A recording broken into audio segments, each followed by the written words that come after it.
शशिबाला जैसे ही जवान हुई, उसके रूप यौवन के चर्चे दूर दूर तक फैल गए। एक तो शशिबाला कंचनपुर नरेश की इकलौती संतान थी, दूसरा वो इतनी खूबसूरत थी कि कोई अगर पल भर के लिए भी उसे देख ले तो पूरी जिंदगी भुला न सके।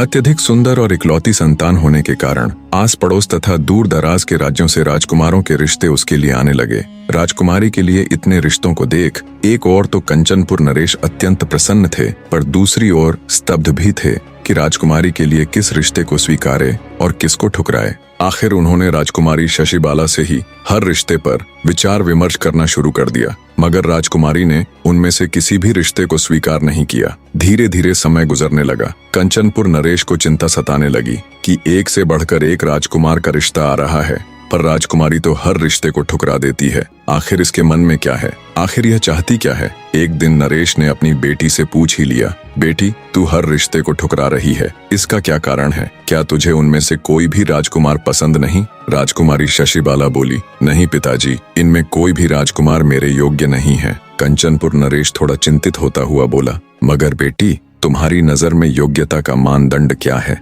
राजकुमारी शशिबाला बोली, पिताजी, मैंने ऐसा तो कोई मानदंड नहीं बनाया, पर जिसके साथ मेरा विवाह हो उसमें कुछ तो विशेषता हो, कोई तो खूबी हो। बेटी की बात सुन, नरेश बोला, बेटी, क्यों न तुम विवाह के लिए आने वाले राजकुमारों की परीक्षा लेकर देखो। बिना परीक्षा के निर्णय लेना उचित नहीं। पिता की बात राजकुमारी शशिबाला को बिल्कुल उचित लगी। उसने हामी भरते हुए कहा, आप ठीक कह रहे हैं पिताजी, मैं आगे से ऐसा ही करूंगी। कुछ दिन बाद ही एक राजकुमार राजकुमारी के साथ विवाह का प्रस्ताव लेकर हाजिर हुआ। नौकरों ने उसे अच्छे से बिठाकर जलपान कराया और राजकुमारी शशिबाला को खबर कर दी। खबर मिलते ही राजकुमारी जब उसकी परीक्षा लेने के लिए आई तो राजकुमारी को जैसे ही राजकुमार ने देखा, वो स्तब्ध होकर उसकी सुंदरता को देखता रह गया। आते ही राजकुमारी ने भी एक नजर राजकुमार को देखा और बोली, तुम में ऐसा क्या विशेष गुण है जो मुझसे विवाह करना चाहते हो? राजकुमार बड़े आत्मविश्वास के साथ बोला, मैं त्रिकालदर्शी हूँ। मैंने सालों वन में कठिन तप करके एक सिद्ध योगी से इस विद्या को ग्रहण किया है।